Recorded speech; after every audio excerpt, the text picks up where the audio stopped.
نحمده ونستعينه ونستغفره ونؤمن به ونتوكل عليه ونعوذ بالله من شرور أنفسنا ومن سيئات أعمالنا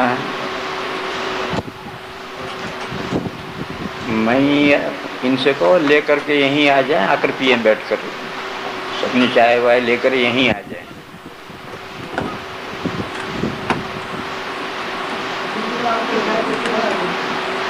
نحمده ونستعينه ونستغفره ونؤمن به ونتوكل عليه ونعوذ بالله من شرور أنفسنا ومن سيئات أعمالنا من يهده الله فلا مضل له ومن يضلله فلا هادي له وأشهد أن لا إله إلا الله وحده لا شريك له وأشهد أن سيدنا ومولانا وحبيبنا وشفيعنا محمدا عبده ورسوله أرسله إلى الناس كافة بشيرا ونذيرا وداعيا إلى الله بإذنه وسراجا منيرا صلى الله تعالى عليه وعلى آله وصحبه وبارك وسلم تسليما كثيرا كثيرا وبعد فأعوذ بالله من الشيطان الرجيم بسم الله الرحمن الرحيم الحمد لله رب العالمين الرحمن الرحيم مالك يوم الدين إياك نعبد وإياك نستعين اهدنا الصراط المستقيم صراط الذين أنعمت عليهم غير المغضوب عليهم ولا الضالين۔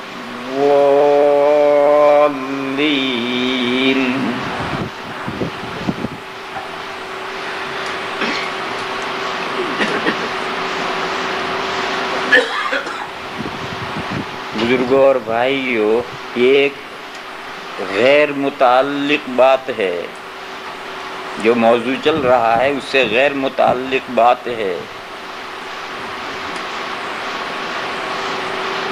علم حاصل کرنے کا کوئی زمانہ نہیں، کوئی بھی دنیا کا علم ہو یا دین کا علم ہو، آدمی حاصل کرنا چاہے تو زندگی کے ہر مرحلے میں علم حاصل کر سکتا ہے۔ دنیا کا علم ہو اسے بھی حاصل کر سکتا ہے، دین کا علم ہو اسے بھی حاصل کر سکتا ہے، اس کے کوئی زمانہ نہیں۔ یہ ٹھیک ہے کہ جب تک کوئی ذمہ داری سر پہ نہ آ پڑے اس سے پہلے علم حاصل کر لیا جائے تو سبحان اللہ۔ جب کوئی ذمہ داری سر پہ آ پڑتی ہے تو پھر علم حاصل کرنے میں جتن کرنا پڑتا ہے، کوشش کرنی پڑتی ہے، مضبوط ارادے سے کام لینا پڑتا ہے۔ اور کوئی ذمہ داری جب تک نہیں ہے وہاں تک آدمی فارغ البال ہے۔ ماں ہیچ نہ داریم غمیں ہیچ نہ داریم، ہمارے پاس کچھ ہے ہی نہیں، ہمیں کسی چیز کا غم بھی نہیں۔ ماں دستار نہ داریم غم پیچ نہ داریم، ہمارے پاس پگڑی ہی نہیں ہے جو ہمیں آئینہ سامنے رکھ کر دیکھنا پڑے کہ پگڑی کا پیچ کیسا آیا، ہمیں اس کی ضرورت نہیں، ہمارے پاس پگڑی نہیں۔ تو جب تک کوئی ذمہ داری نہیں ہے وہاں تک بہت سہولت سے علم حاصل ہو سکتا ہے، لیکن ایسا سمجھنا کہ اب ہم بڑے ہو گئے، ذمہ داریاں ہمارے سرا پڑی، بوڑھے طوطے کیا پڑھیں گے، یہ صحیح نہیں۔ حضرت فاروق اعظم رضی اللہ تعالی عنہ کا ارشاد ہے، تعلموا قبل ان تسودوا، علم سیکھ لو اس سے پہلے کہ تم سردار بنا دیے جاؤ۔ تعلموا قبل ان تسودوا، یعنی تم پر ذمہ داریاں آ جائیں، ان ذمہ داریوں کے آنے سے پہلے علم سیکھ لو۔ یہ جو حضرت عمر رضی اللہ تعالی عنہ کا ارشاد ہے، اس کا مطلب یہ ہے کہ اس عمر میں، اس ایج میں جب کوئی ذمہ داری سر پر نہ ہو تو بہت سہولت سے علم حاصل کیا جا سکتا ہے۔ بعد میں ہر ایک کے بس کا نہیں علم حاصل کرنا، لیکن اگر کوئی چاہے تو ہر ایک علم حاصل بعد میں بھی کر سکتا ہے، دنیا کا بھی کر سکتا ہے، دین کا بھی کر سکتا ہے۔ صحابہ کرام رضی اللہ تعالی عنہم اجمعین نے دین کا سارا علم بڑی عمروں میں حاصل کیا ہے۔ صحابہ کوئی بچے تھوڑے مسلمان ہوئے تھے، مختلف عمروں میں صحابہ نے اسلام قبول کیا تھا۔ کیوں آپ حضرات اتنے دور کیوں بیٹھے ہیں؟ وہاں تک مجھے دیکھنا پڑتا ہے۔ قریب آ جاؤ میرے بھائیوں، قریب آؤ، سب کے ساتھ مل کر بیٹھنے میں برکت ہے، اور قریب ہو جاؤ، مل جاؤ آپس میں، جگہ مت چھوڑو بیچ میں۔ جتنا اجتماع ہوگا اتنی برکت ہوتی ہے اس میں۔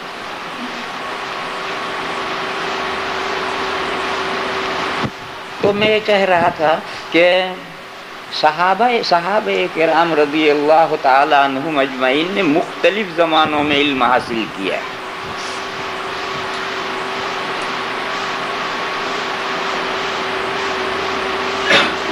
دنیا کے کاروبار اور دھندے چھوڑ کر علم نہیں حاصل کیا ہے، دنیا کے تمام کاموں کے ساتھ علم حاصل کیا۔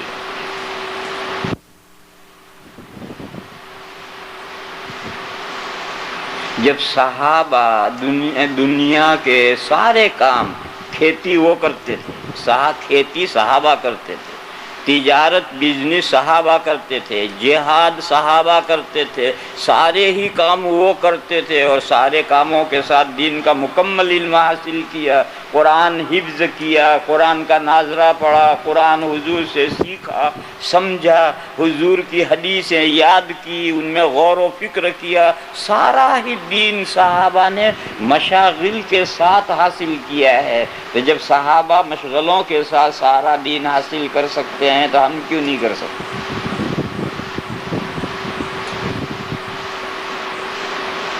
اور وہ کس طرح سے علم حاصل کرتے تھے، عجیب طریقے تھے ان کے۔ ایک صحابی ہیں حضرت عقبہ ابن عامر، وہ کہتے ہیں میری اور حضرت عمر کی دونوں کی اونٹ چرانے کی باری تھی۔ عربوں کے پاس اونٹ ہوتے ہیں اور اونٹ چرانے پڑتے ہیں، اور اونٹوں کو چرانے کے لیے میلوں دور جانا پڑتا ہے۔ جیسا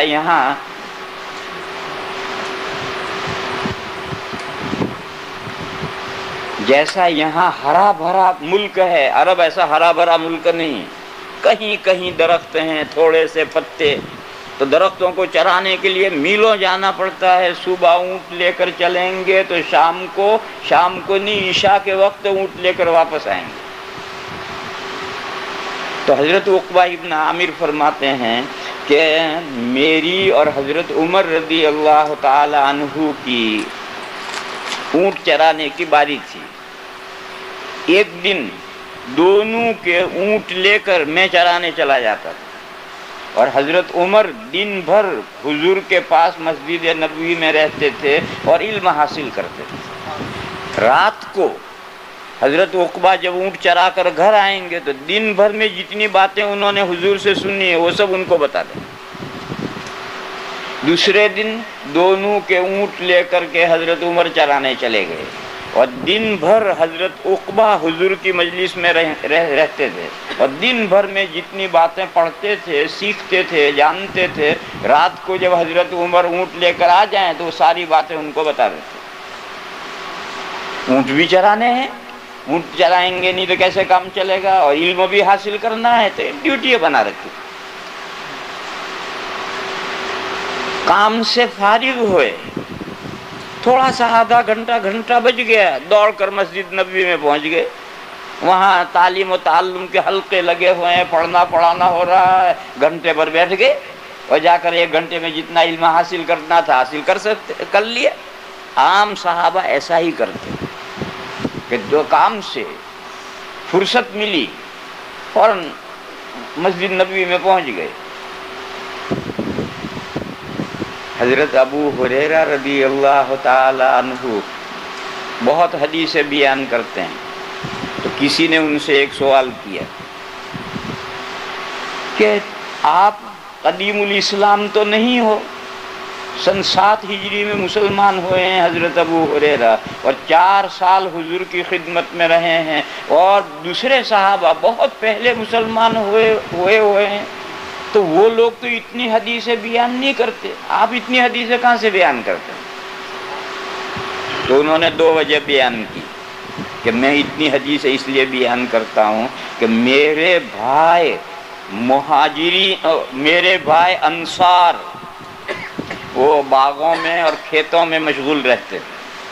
انصار کے پاس میں باغات اور کھیت تھے، اس میں کام کرتے تھے. میرے بھائی انصار کھیتوں میں اور باغوں میں مشغول رہتے تھے، اور میرے بھائی مہاجرین بازار میں مشغول رہتے تھے. ان کے پاس کھیتی نہیں تھی، ان کے پاس بزنس تھی.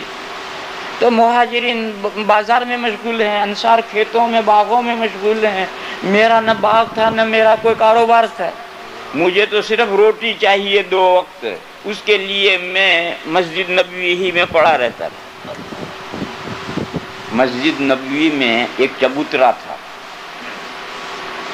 مسجد سے باہر تھا، اب تو نہیں ہے باہر، اب تو اندر ہی آ گیا. پہلے وہ مسجد سے باہر چبوترا تھا. حضور کی مسجد کا نقشہ یہ تھا کہ جب مسجد بنی تو نارتھ کی طرف قبلہ تھا، محراب وہاں بنی تھی، اور بیت المقدس کی طرف نماز پڑھی جاتی تھی.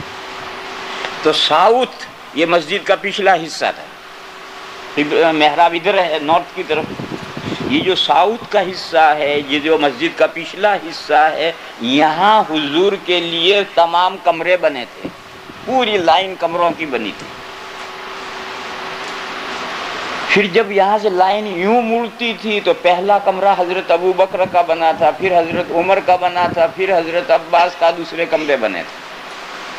اور یوں جب لائن مڑتی تھی تو لائن مڑنے کے بعد پہلا اس کا اینڈ اور اس کا بگننگ، لائن مڑنے کا وہاں کمرہ حضور کا بنا تھا جس میں حضرت حفصہ رہتی تھی. پھر اس کے بعد جو نمبر 1 کمرہ تھا اس میں حضرت عائشہ رہتی تھی، اسی میں حضور کی قبر ہے. اس کے بعد حضرت فاطمہ اور حضرت علی کا کمرہ تھا، اور اس کے بعد پھر وہ چبوترا تھا جس پر طالب علم سوتے تھے. یہ سب حصہ مسجد سے باہر ہے، مسجد میں ہے، یہ سب حصہ مسجد میں ہے اور مسجد سے باہر ہے.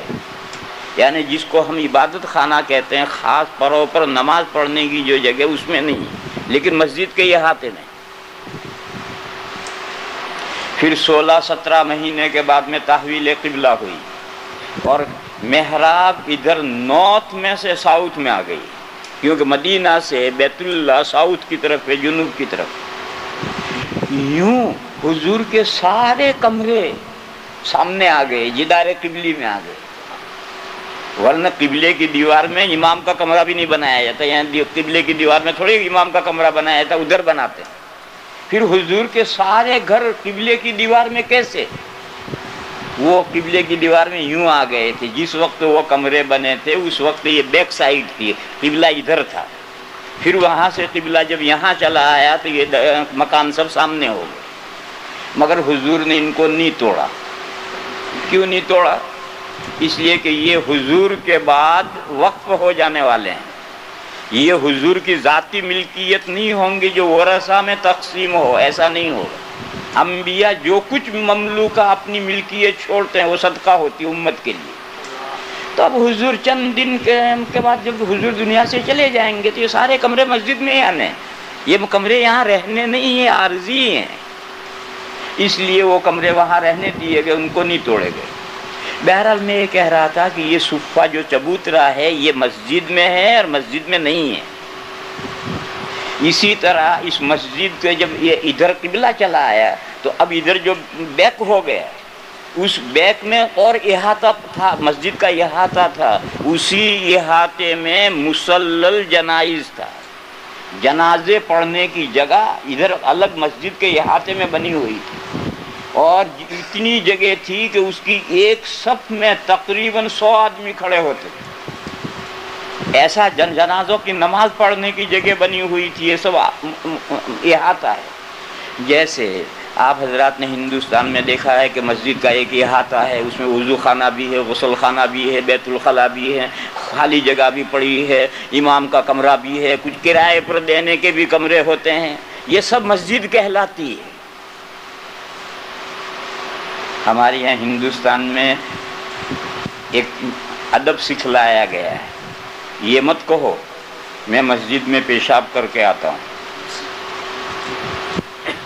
یہ لوگ یہ جملہ استعمال کرتے ہیں، حالانکہ مسجد میں پیشاب کر کے آتا ہوں اس کا مطلب تھوڑی کہ مسجد کے اندر، مسجد کے احاطے میں جو پیشاب خانہ ہے اس میں پیشاب، اس نے رکنا میں مسجد میں پیشاب کر کے آؤں، تو ہمارے یہاں ادب سکھلایا جاتا ہے کہ یہ بدتمیزی کا جملہ ہے، ماموں کو ماموں جان کہو، باپ کا سالا کیوں کہتے ہو؟ تو ہندوستان میں یہ ادب سکھلاتے ہیں کہ یہ جملہ مت کہو کہ میں مسجد میں پیشاب کر کے آتا ہوں، حالانکہ جو مسجد میں پیشاب کرنے گیا کوئی عبادت خانے میں تھوڑی پیشاب کر رہا ہو، تو متعلقہ حصوں میں پیشاب خانے بنے ہوئے ہیں، ان میں کرے گا۔ نبی پاک صلی اللہ تعالی علیہ وسلم کے زمانے میں 2 حدیث ہیں۔ ایک حدیث ہے، ایک مہمان آئے، انہوں نے اونٹ مسجد میں لا کر بٹھائے، باہر سے گاؤں سے ایک مہمان آئے جو مسلمان ہو کر علم حاصل کرنے کے لیے آئے ہیں، انہوں نے اونٹ لا کر مسجد میں بٹھائے، بخاری میں روایت۔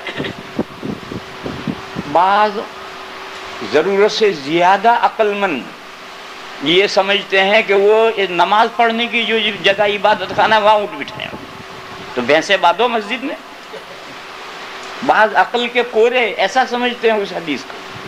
اسی طریقے سے دوسری حدیث ہے کہ ایک مرتبہ حبشیوں نے نیزے کا کھیل کھیلا، ان کے پاس میں ایک چھوٹا سا نیزہ، تو تیر ہوتا ہے، ایک چھوٹا سا نیزہ ہوتا ہے، اسے ہاتھ سے مارتے ہیں، اور اس کے حبشی بڑے ماہر ہوتے ہیں، تو اس کا کھیل کھیلا۔ حضرت عائشہ نے حضور سے کہا یا رسول اللہ مجھے دیکھنا ہے، تو حضرت عائشہ، حضور دروازے پر کھڑے ہوئے اپنے، اور حضرت عائشہ پیچھے کھڑی ہوئیں اور کندھے پر سے انہوں نے وہ کھیل دیکھا۔ کچھ لوگ ہیں اس ملک کے اندر وہ یہ سمجھتے ہیں کہ مسجد میں کراٹے بھی کھیلو، جب حبشیوں نے نیزوں کا کھیل کھیلا ہے تو ہم کراٹے کیوں نہیں کھیل سکتے؟ ٹینس بال یہ سب کیوں نہیں کر سکتے؟ ارے یہ سب ہوا تھا مسجد میں، مسجد کا مطلب کہ عبادت کی جگہ میں تھوڑے ہی ہوا تھا، وہ جو احاطہ پڑا ہوا ہے، متعلقہ حصہ پڑا ہوا ہے، جہاں جنازوں کی نماز پڑھی جاتی تھی وہیں اونٹ بھی باندھے گئے تھے، اور وہیں یہ سب، اور آج بھی ہماری مسجدوں میں ان جگہوں پر پیشاب خانے، بیت الخلاء سب بنتے ہیں، تو کیا اس مسجد میں بیت الخلاء، کیا عبادت کی جگہ میں بیت الخلاء پیشاب خانہ بنائیں؟ وہ متعلقہ حصہ ہے، مگر کہیں گے یہی کہ میں فلاں مسجد میں پیشاب کر کے آئے، فلاں مسجد میں استنجے سے فارغ ہو کر آئے، بولتے یہی ہیں، مگر عقل سے کچھ سمجھ نہ پڑے۔ اگر آدمی عقل سے بالکل پیدل ہو جائے تو پھر اس کا تو کیا علاج ہے؟ وہ میں اصل مضمون میں یہ سمجھا رہا تھا کہ حضرت ابو ہریرہ نے کہا میرا کوئی دھندا نہیں تھا، میرے پاس زمین نہیں تھی، باغ نہیں تھا، بزنس نہیں تھی، تجارت نہیں تھا، ملازمت نہیں تھی، نوکری نہیں تھی، میں تو صبح اور شام روٹی مل جائے پیٹ بھر کر کے اسی کے لیے مسجد ہی میں چبوترے پر پڑا رہتا، یہ چبوترا بورڈنگ تھی ان طالب علموں کی، اور یہ بھی مسجد کے اندر تھی، مسجد کے اندر یعنی عرفی مسجد میں، حقیقی عبادت خانے میں نہیں، عبادت خانے میں نہیں۔ ایک مرتبہ حدیث ہے، ایک مرتبہ حضور تشریف لے جا رہے اور حضرت ابو ذر غفاری رضی اللہ تعالی عنہ مسجد میں سوئے ہیں، تو حضور نے پیر لگایا اور اٹھایا اور فرمایا اللہ اراک نائما فی المسجد، مسجد میں کیوں لیٹے ہو، کیوں سوئے ہو؟ ڈانٹا حضور نے، ہلکی سی ڈانٹ ہے، اللہ اراک نائما فی المسجد، مسجد میں کیوں سوئے ہو؟ یہ حضور نے ڈانٹا ان کو، ہلکی سی ڈانٹ ہے، بہت سخت ڈانٹ نہیں، بہت ہلکی سی ڈانٹ ہے، مگر مسجد میں سونے پر حضور نے حضرت ابو ذر غفاری کو ڈانٹا ہے۔ اور یہ اصحاب صفہ جو اسی چبوترے پر سوتے تھے، یہ احاطے میں تھا، مسجد میں داخل نہیں تھا، مسجد سے باہر تھا۔ تو حضرت ابو ذر غفاری نے کہا غلبتنی عینایا، یا رسول اللہ میں سونے کے ارادے سے نہیں سویا، بیٹھے بیٹھے ایک دم نیند آ گئی اور پڑ گیا۔ غلبتنی عینایا، میری دونوں آنکھیں مجھ پر غالب آ گئی، یعنی میں سونے کے ارادے سے نہیں سویا، بہت سی مرتبہ مسجد میں بیٹھے بیٹھے نیند آتی ہے، آدمی پڑ جاتا ہے۔ تو حضور کچھ نہیں بولے، تشریف لے گئے، مگر حضور نے مسجد میں سونے پر ڈانٹا۔ لیکن ضرورت ہو، ضرورت کے احکام الگ ہے۔ حضرت ابن عمر، عبداللہ ابن عمر فرماتے ہیں کہ جب ہمارے ابا حضرت عمر ہجرت کر کے مکہ سے مدینہ آئے تو ان بیچاروں نے آ کر کے مہاجرین نے جھونپڑے بنائے تھے، اب یہ جو نوجوان لڑکے ہیں یہ کہاں لیٹیں؟ تو ابن عمر فرماتے ہیں میں اور میرے جیسے نوجوان لڑکے، نوجوان کے معنی ابھی بالغ نہیں ہوئے، نوجوان کا مطلب یہ بالغ نہیں ہوئے، ہم جیسے نوجوان لڑکے تھے، یہ سب مسجد نبوی میں سوتے تھے، اور مسجد نبوی کا کوئی کواڑ نہیں تھے، رات میں کتے آتے تھے جاتے تھے۔ اب ایک ضرورت ہے، کیوں نئے نئے ہجرت کر کے آئے ہیں، باپ نے بیچارے نے ایک چھوٹا سا جھونپڑا بنایا ہے، اب یہ 10 12 13 14 سال کے لڑکے گھر میں کہاں کیسے لیٹیں گے؟ یہ سب مسجد میں لیٹ رہے۔ پھر جب تھوڑی گنجائش ہو گئی تو حضور نے ان نوجوانوں میں، یوتھ میں تقریر فرمائی اور فرمایا یا معاشر الشباب من استطاع منکم الباءۃ فلیتزوج فإنہ احسن للفرج واغض للبصر۔ حضور نے فرمایا وہ جوانوں، تم میں سے جو بھی گھر بسا سکتا ہے وہ شادی کر لے، مسجد میں نہ پڑا رہے۔ جو تم میں سے گھر بسا سکتا ہے، کچھ جھوپڑا بنانے کے لیے 4 پیسے ہاتھ میں چاہیے، شادی کرنے کے لیے مہر دینے کے لیے کچھ چاہیے، اب اپنا ہی روٹی کا فکر ہے، بیوی آئے گی تو اس کے خرچے کا بھی فکر کرنا پڑے گا، تو فرمایا کہ تم میں سے جو گھر بسا سکتا ہے وہ شادی کر لے۔ حضور نے فرمایا شادی کے 2 فائدے ہیں، ایک آدمی کی نگاہ نیچی ہو جاتی، اب اسے تاکنے جھانکنے کی ضرورت ہی نہیں رہتی، اس کی ضرورت جائز محل میں پوری ہے۔ دوسرا حضور نے فرمایا کہ اس سے شرمگاہ کی حفاظت ہو جاتی، شرمگاہ کے گناہ نہیں ہوتے ہیں، شادی ہو جائے۔ تو بہرحال یہ نوجوان جب بڑے ہو گئے تو حضور نے تقریر کر کے ان کو ترغیب دی شادی کرو، لیکن جب تک ضرورت تھی، اسلام کے دور اول میں ہجرت ہوتے ہی فوراً ضرورت تھی، تو کچھ وقت کے لیے یہ نوجوان مسجد میں سوتے تھے، یہ عارضی حکم ہے، یہ کوئی اصل مسئلہ نہیں۔ ایسا ہی ایک مرتبہ حضور حضرت فاطمہ کے یہاں گئے، حضرت عائشہ کا یہ کمرہ ہے اور اس سے نیکسٹ حضرت علی اور حضرت فاطمہ کا کمرہ ہے۔ اس وقت جو مسجد نبوی میں روزہ بنا ہوا ہے، اس روزے میں حضرت عائشہ والا کمرہ بھی ہے اور حضرت فاطمہ والا کمرہ بھی اس میں شامل ہے۔ گئے، کسی ضرورت سے حضور نے پوچھا تیرے چچا زاد بھائی کہاں ہیں؟ این ابن عمک، حضرت علی حضرت فاطمہ کے چچا زاد ہیں۔ تو حضرت فاطمہ نے کہا کہ یا رسول اللہ مجھ سے ناراض ہو گئے ہیں ایک بات پر، اور ناراض ہو کر گھر سے نکل گئے۔ میاں بیوی میں جہاں باسن ہوتے ہیں بجتے ہیں، میاں بیوی میں کسی بات پر ناچاکی ہوتی، تو تو حضرت فاطمہ نے کہا کہ وہ مجھ سے ایک بات پر ناراض ہو گئے ہیں اور ناراض ہو کر گھر سے نکل گئے ہیں، معلوم نہیں کہاں گئے ہیں۔ تو حضور ان کو تلاش کرنے نکلے تو وہ مسجد نبوی میں ایک جگہ سوئے ہوئے اور سوئے، گرمی کا زمانہ تھا، سوئے بھی اس طریقے پر تھے کہ جو چادر کرتے کی جگہ پر اوڑھتے ہیں وہ چادر گر گئی تھی، پسینہ آیا تھا اور ریت اور مٹی جو تھی وہ ان کے بدن پر لگی ہوئی تھی، اب بے خبر سوئے ہیں۔ حضور تشریف لے گئے اور بیٹھے اور ان کے بدن پر سے مٹی جھاڑی اور یہ فرمایا قم یا ابا تراب، اٹھو اے مٹی والے۔ اس دن سے حضرت علی نے اپنی کنیت ابو تراب کر لی اور حضور ان کو منع کر کے اٹھا کر کوئی بات نہیں کی، حضور ان کو اٹھا کر کے گھر لے آئے، جھگڑا ختم۔ میاں بیوی کا جھگڑا تو ایسے ہی ہو بھی جاتا ہے ایسے ہی، اور ختم بھی ایسے ہی ہوتا ہے، اس کے لیے باقاعدہ کوئی بیٹھ کر کے ڈسکس نہیں کرنی پڑتی، کوئی جھگڑا ہو بھی جاتا ہے ویسے ہی خواہ فضول بات میں جھگڑا ہوتا ہے اور تھوڑی دیر میں بغیر سولیوشن کے سولیوشن آ جاتا ہے۔ ان کو حضور لے آئے، جھگڑا ختم ہو گیا۔ یہ ایک دوسری صورت ہے مسجد میں سونے کی۔ اب یہ ناراض ہو کے نکلے، کہاں جائیں گے؟ گیسٹ ہاؤس تو شہر میں ہے نہیں کہ جا سو جائے، اور مسجد سے لگا ہوا گھر ہے، جا کے سو گئے۔ جیسے ہمارے مدرسوں میں طالب علم ہوتے ہیں اور مسجد میں کبھی تھوڑی دیر کے دوپہر میں جا کر پڑھ گئے۔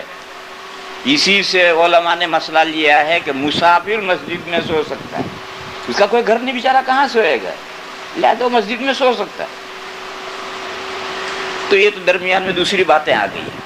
میں تو اصل حضرت ابو ہریرہ کا حال سنا رہا تھا، انہوں نے کہا میں مسجد میں پڑھا رہتا تھا، یہ مسجد میں پڑھا رہتا تھا، یہ مسجد شرعی میں نہیں پڑھے، یہ چبوترا جو مسجد کے احاطے میں وہ ان طالب علموں کے ٹھہرنے کی جگہ تھی۔ اور یہ فرمایا کہ وہاں بھی ہمیں 2 وقت کی روٹی کا فکر ہوتا تھا، باقی وہ روٹی بھی مل جائے تو ٹھیک ہے، نہیں ملے کوئی بات نہیں، پڑھنے میں لگے ہوئے ہیں۔ فرماتے ہیں کہ کئی دن کا فاقہ ہو جاتا تھا، میں بے ہوش ہو کر گر پڑتا تھا، تو لوگ یہ سمجھتے تھے کہ اسے مرگی کا دورہ پڑا ہے، تو وہ میری گردن پر پیر رکھ کر دباتے تھے۔ مرگی کے دورے کے لیے گردن میں کوئی رگ ہے جس کو دبایا جائے پیر سے تو وہ دورہ ختم ہوتا ہے، تو لوگ یہ سمجھتے تھے اس کو مرگی کا دورہ پڑا ہے، وہ پیر رکھ کر کے رگ دبا رہے ہیں۔ مجھے مرگی کا دورہ نہیں تھا، مجھے تو بھوک لگ رہی تھی اور فاقے کی وجہ سے بے ہوش ہوتا تھا۔ پھر انہوں نے ایک قصہ سنایا کہ ایک دن 3 دن سے کچھ کھانے نہیں ملا، 3 دن سے کھانے کو ہی کچھ نہیں ملا۔ جب بھوک برداشت نہیں ہوئی تو میں ایک جگہ پر کھڑا ہو گیا، حضرت عمر وہاں سے گزرے، تو میں نے حضرت عمر سے کہا حضرت مجھے ایک مسئلہ پوچھنا ہے، اور کہا مسئلہ مجھے نہیں پوچھنا تھا، میں ان سے گفتگو کروں گا تو گفتگو میں وہ میری بھوک کا اندازہ کریں گے، فاقے کا اندازہ کریں گے، گھر لے جا کر کچھ کھلائیں گے، اس لیے میں نے کہا حضرت مجھے مسئلہ پوچھنا ہے۔ وہ کھڑے ہو گئے، انہوں نے ایک ویسے ہی فرضی مسئلہ پوچھا، حضرت عمر نے جواب دے دیا، جواب دے کے آگے بڑھ گئے۔ وہ کہتے ہیں کہ میں مسئلہ جانتا تھا پہلے سے، مگر میں نے تو اس مقصد سے پوچھا تھا۔ حضرت عمر چلے گئے، اب کھڑے ہیں، تھوڑی دیر ہوئی حضرت عمر وہاں سے گزرے، حضرت عمر نے حضرت ابو بکر گزرے، تو انہوں نے حضرت سے بھی کہا حضرت مجھے ایک مسئلہ پوچھنا ہے، حضرت کھڑے ہو گئے، انہوں نے کوئی مسئلہ پوچھا، حضرت نے بھی جواب دے دیا اور آگے بڑھ گئے۔ اب کھڑے ہیں، مسئلہ پوچھنے کا فائدہ تو کچھ ہوگا نہیں۔ تھوڑی دیر ہوئے حضور وہاں سے گزرے، حضور دور سے مسکرائے اور پوچھا ابو ہریرہ کوئی مسئلہ پوچھنا ہے؟ حضور دور سے مسکرائے اور دور سے فرمایا کوئی مسئلہ پوچھنا ہے، یہ شرما گئے۔ حضور نے فرمایا آؤ میرے ساتھ آؤ، گھر میں تشریف لے گئے۔ گھر میں حضور نے پوچھا کچھ ہے کھانے کو؟ تو گھر والوں نے بتلایا کہ فلاں انصاری صحابی کے یہاں سے دودھ کا ایک کٹورا، اسے لکڑی کے بڑے کٹورے ہوتے تھے، دودھ کا ایک کٹورا دودھ آیا ہوا ہے، حضور نے ان سے کہا تمہارے جیسا مسئلہ پوچھنے والے کتنے ہیں چبوترے پر، جن کے فاقے چل رہے ہیں، کئی دن سے کھانا نہیں ملا، ایسے کتنے ہیں؟ تو انہوں نے کہا یا رسول اللہ 30 ہیں، 30 طالب علم وہاں ہیں جن کو 3 دن سے کھانا نہیں ملا۔ حضور نے فرمایا جاؤ سب کو بلا لاؤ۔ اب وہ کہتے ہیں میں چلا، اب 30 آدمیوں کو بلا کر لاؤں گا، 1 کٹورا دودھ ہے، جب آئیں گے تو وہ حضور مجھی کو کہیں گے پلاؤ، اور قاسم کا بانٹنے والے کا نمبر آخر میں لگے گا تو میرے حصے میں تو کیا آئے گا؟ لیکن بہرحال حضور کا حکم تھا، گئے 29 کو بلا لائے، وہ دیوار سے لگ کر لائن سے طالب علم بیٹھ گئے، اندر سے وہ کٹورا آیا، حضور نے حضرت ابو ہریرہ کو دیا کہ ایک طرف سے پلانا شروع کرو، 1 کو پلایا، 2 کو پلایا، سب 30 کے 30 پیٹ بھر کر کے چھک کر کے پی لیا سب نے۔ جب سب پی چکے تو حضور نے فرمایا اب تم پیو، تو حضرت ابو ہریرہ نے خوب پیٹ بھر کر کے پیا۔ جب کٹورا رکھا حضور نے فرمایا پھر پیو، دوبارہ انہوں نے زبردستی پیا۔ کٹورا رکھا حضور نے فرمایا پھر پیو، انہوں نے کہا یا رسول اللہ بندر جگہ ہی نہیں ہاؤس فل۔ تو حضور نے فرمایا اچھا لاؤ، پھر حضور نے لیا اور حضور نے نوش فرمایا۔ تو کھانا بھی مل جائے تو ٹھیک ہے، نہ ملے تو اس کے لیے بھی کوئی دوڑ دھوپ نہیں کرتے تھے، اس کے لیے بھی کچھ نہیں، وہ رات دن پڑھنے میں لگے ہوئے ہیں۔ تو حضرت ابو ہریرہ نے کہا کہ میرے پاس حدیثیں، میں اتنی ساری جو حدیثیں بیان کرتا ہوں اس کی تو ایک وجہ تو یہ ہے کہ میرے انصاری بھائی تھے، ان کو باغوں میں کام تھا، کھیتوں میں کام تھا، میرے مہاجری بھائی تھے، ان کو بازار میں بزنس سودا تو تجارتیں کرنی تھی، میرا کوئی کام نہیں تھا، میں تو دوپہر اور شام کی روٹی کی فکر مجھے ہوتی تھی اور میں تو حضور کی مسجد میں ہی پڑھا رہتا تھا۔ دوسری وجہ انہوں نے بتلائی، ایک دن نبی پاک صلی اللہ تعالی علیہ وسلم نے اچانک یہ فرمایا کوئی ہے جو چادر بچھائے؟ حضرت ابو ہریرہ کھٹ سے اٹھے اور جو چادر انہوں نے کرتے کی جگہ پر اوڑھ رکھی تھی وہ حضور کے سامنے بچھا دی۔ اب دوسرے تو سمجھے نہیں کہ حضور کیا چاہتے ہیں اور کیا کرنا چاہتے ہیں۔ اچانک حضور نے فرمایا کوئی ہے جو چادر بچھائے؟ تو حضرت ابو ہریرہ نے اپنی وہ کرتے والی چادر بچھا دی۔ تو حضور نے جو چادر اوڑھ رکھی تھی وہ اپنی چادر اتر کر کے اس چادر پر جھاڑی، کچھ بھی نہیں گرا، دیکھنے میں تو کچھ بھی نہیں گرا، پھر اپنی چادر اوڑھ لی اور وہاں حضرت ابو ہریرہ سے کہا یہ چادر اب اوڑھ لو۔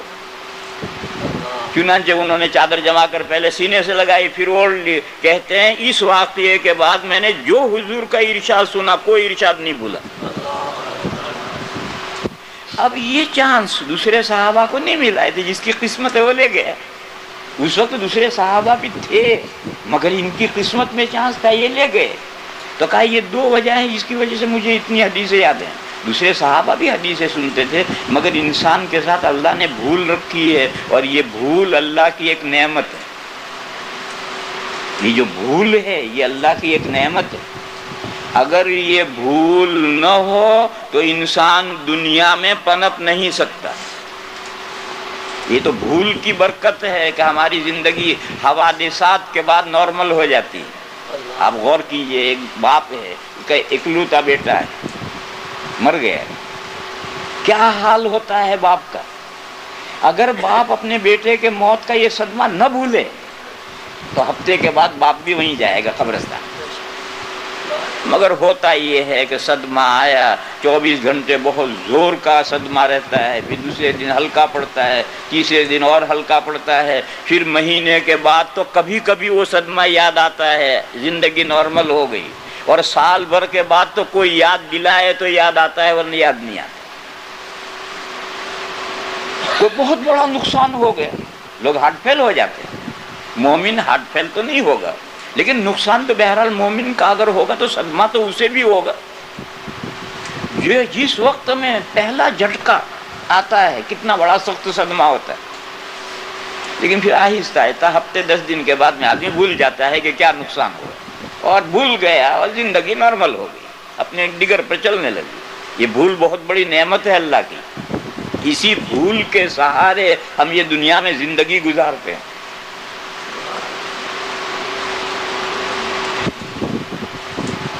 لیکن ہر نعمت حد سے بڑھ جائے تو پھر وہ نقمت بن جاتی. کوئی بھی نعمت ہو حد سے بڑھ جائے تو وہ نقمت بن جاتی ہے. گھی اللہ کی ایک بہت بڑی نعمت ہے، لیکن 1 لیٹر پی لو، 1 کلو پی لو گھی ایک ساتھ تو لوٹا لے کر بھاگتے بھاگتے تھک جاؤ. کبھی گھی تو اللہ کی نعمت، اللہ کی نعمت اس کی لمٹ ہے، ایک حد تک ہے. میرے ایک خالہ زاد بھائی ہیں، مولوی ہیں. گرمیوں کے زمانے میں 1 کلو شہد خرید کے لائے. تھوڑا سا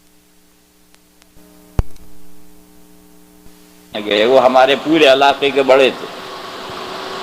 ان سے جا کر کہا کہ حضرت یہ صورت ہوئی ہے، یہ گرمی کے دانے. تو انہوں نے دوا دی، ایسی جو مسکن دوا ہو جس سے پھنسیاں بیٹھ جائیں. جب دوا دے کر پیسے ویسے دے دیے تو انہوں نے کہا حضرت مجھے ایک مسئلہ بھی پوچھنا ہے. پوچھو بھائی. انہوں نے کہا کہ میں نے شہد کھایا اور یہ پھنسیاں نکلی. میری سمجھ میں نہیں آیا.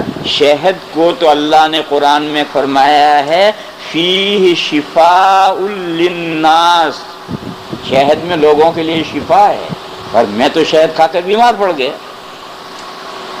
تو انہوں نے کہا مولوی صاحب اللہ نے فرمایا ہے فیہ شفاء للناس، یہ نہیں فرمایا فیہ شفاء للبھینس. فیہ شفاء للبھینس نہیں فرمایا ہے. یہ تم نے جو 3 دن میں 1 کلو چاٹ گئے ہو، یا انسان کا کام ہے بھینس کا کام ہے؟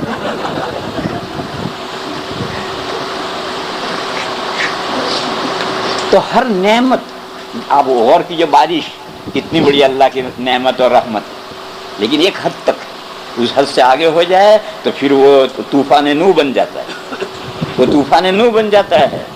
تو ہر نعمت، لہذا بھول بھی ایک نعمت ہے. وہ نعمت اپنی حد میں رہے تو نعمت ہے، وہ حد سے بڑھ گئی. قرآن کا حافظ تھا، قرآن ہی بھول گئے. اب یہ نعمت نہیں، یہ بھول تو عذاب ہے. یہ قرآن بھولنا یہ اس کا محل تھوڑی ہے. ارے بھائی جو صدمے آتے ہیں وہ بھول. قرآن حفظ کیا، پورا مکمل حافظ ہو چکا تھا، پھر بھول گیا. یہ اس کا محل نہیں. گھر سے مارکیٹ میں گیا، بیگم نے 3 چیزیں لانے کے لیے کہا.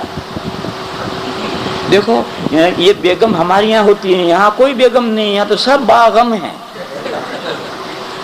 یہ جو بیگم ہوتی ہیں یہ سب ہمارے یہاں بیگمات ہوتی ہیں، یہاں کوئی بیگم نہیں ہے. گھر سب مارکیٹ میں سے سبزی لانے کا غم انہی کو بیچاریوں کو ہے، اور وہی ٹھوکریں کھاتی ہیں اور جا کر مارکیٹ میں سے سودے لاتی ہیں. ہمارے یہاں کوئی عورت مارکیٹ میں نہیں جاتی، وہ بیگم ہے، اس کو کوئی غم نہیں. اس کو کہا 3 چیزیں لانا. اب مارکیٹ میں جا کر کھڑے ہیں، یا بھول گئے کیا 3 چیزیں منگوائی. اب بھاگے بھاگے گھر آئے ہیں، خوش نصیب کیا منگوایا تھا آپ نے. یہ بھول یہ نعمت نہیں، یہ عذاب ہے. تو بھول ایک حد تک نعمت ہے، اور اس حد سے آگے بڑھ جائے گی پھر وہ نعمت نہیں. دیکھو میرے بھائیو، غصہ اللہ کی ایک نعمت ہے.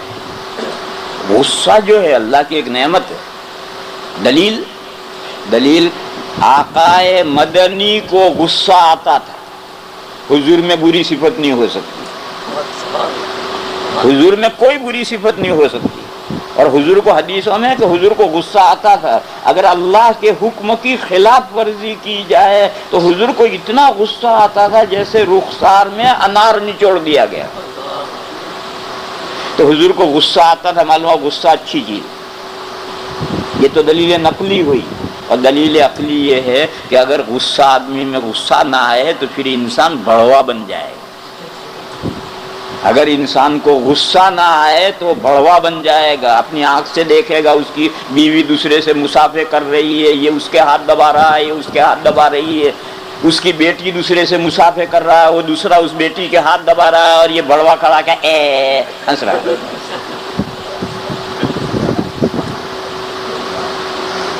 تو اگر غصہ نہ ہو تو آدمی بڑوا بن کر کے رہ جائے. اگر آدمی میں غصہ نہ ہو تو اپنی قابل حفاظت چیزوں کی حفاظت ہی کوئی نہیں کرے.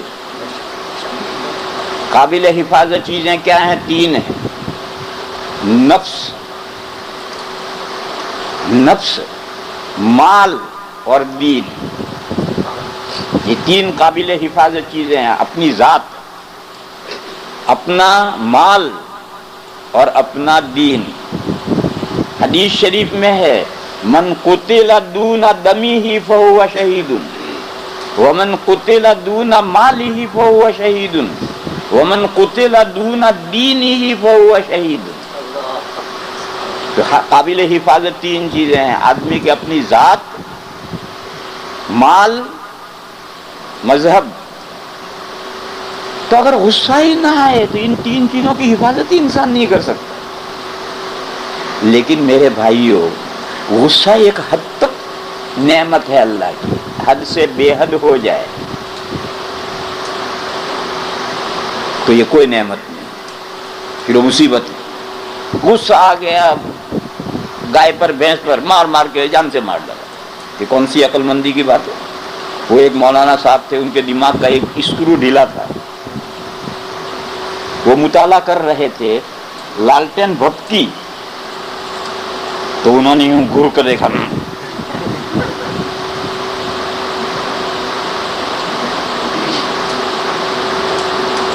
تھوڑی دیر ہوئی پھر بھٹکی، کہنے لگا مانے گی نہیں. پھر پڑھنے لگے، تھوڑی دیر ہوئی پھر بھٹکی، کہنے اچھا اب کے تو بھبک دیکھتا ہوں میں. پھر پڑھنے میں لگ گئے، تھوڑی دیر پھر بھبکی، بس اٹھے اور ڈنڈا لے کر کے کچوبر بنا دیا. تو کس کا نقصان ہوا بھائی؟ اب یہ غصے کا جو محل انہوں نے لالٹین کا کچوبر بنا دیا، یہ کوئی غصے کا محل ہے؟ یہ غصہ کوئی نعمت نہیں. ہم بھی پالنپور میں پڑھتے تھے اور اپنے ہاتھ سے روٹی وغیرہ پکا کر کھاتے تھے. ایک وقت برسات کا زمانہ تھا، بازار سے جو لکڑی لائے سوچتا وہ برسات پانی میں بھیگی ہوئی تھی. اب وہ جلتی نہیں ہے، اتنا دھواں کہ ساری آنکھیں جل گئی. مٹی کی توی تھی، میں نے روٹی بنا کر اس کے اوپر ڈالی. اب وہ تو توی تو گرم ہوئی نہیں، تو چپک گئی سب. غصہ آیا، توی اٹھا زور سے ماری، تو روٹی بھی گئی اور توی بھی مٹی کی گئی. پھر بیٹھ کر گھنٹہ بھر روئے. پھر بھوک لگی تو پھر دوسری توی لا کر کے پھر روٹی پکائی. تو اب یہ کون سا غصہ ہے؟ اپنی توی خراب کر دی جا کر. تو غصے کی ایک لمٹ ہے، وہی تک ہے، اس سے آگے نہیں. بہرحال یہ سمجھنا چاہیے بزدلی اللہ کی ایک نعمت ہے. بزدلی سمجھتے ہو؟ بز کے معنی بکری اور دل معنی ہارڈ، بکری جیسا دل. بزدل کے معنی بکری جیسا دل. بزدلی یہ اللہ کی ایک نعمت ہے.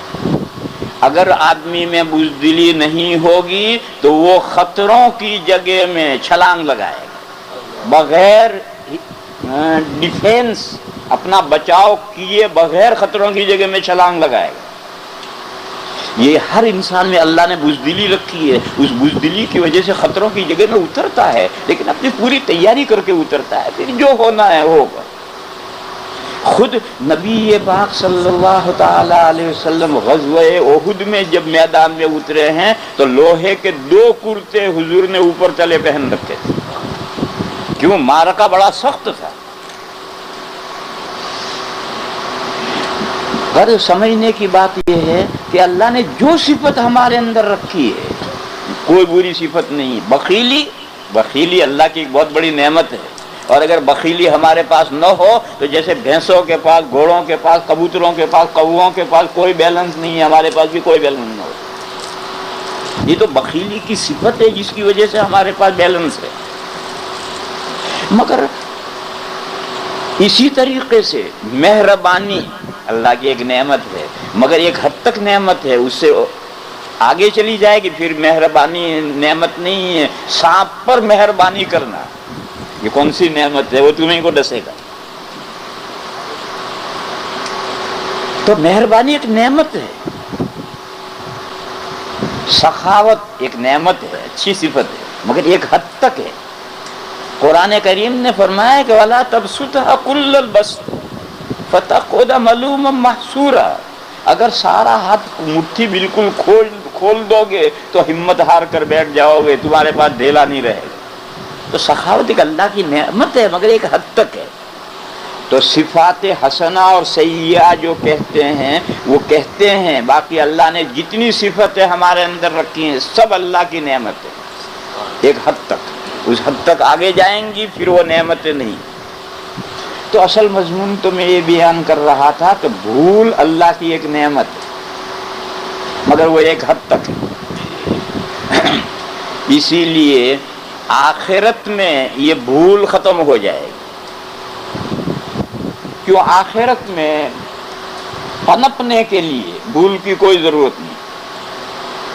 قرآن کریم میں ہے یومئذ یتذکر الانسان ما سعی، قیامت کے دن جب دوسری زندگی ملے گی تو دوسری زندگی ملتے ہی پیچھے کی تمام باتیں ایک دم یاد آ جائیں۔ یومئذ یتذکر الانسان ما سعی، جو کام اس نے کیے ہیں وہ سارے کام یاد آ جائیں۔ کیوں؟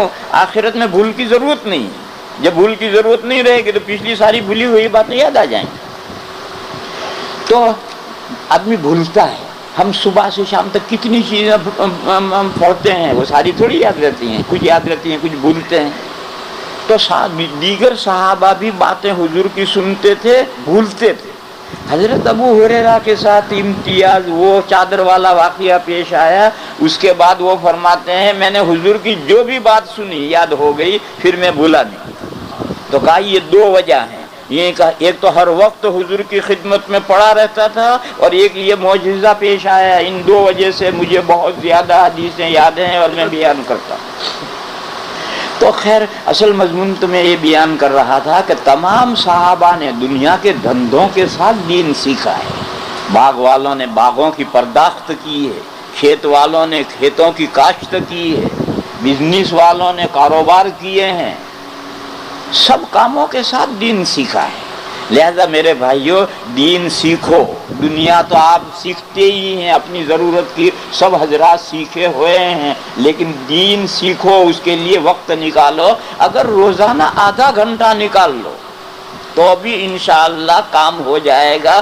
سال 2 4 5 سال میں آپ دین سیکھ لیں گے، دین کا ضروری حصہ سیکھ لیں گے۔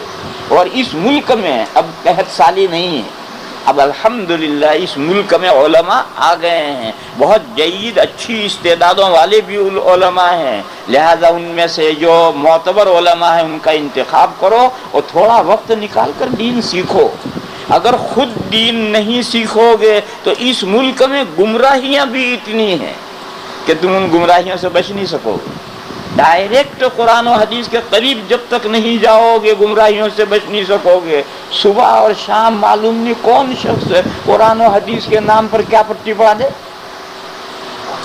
ہمارے ملکوں میں تو بے حسی ہے،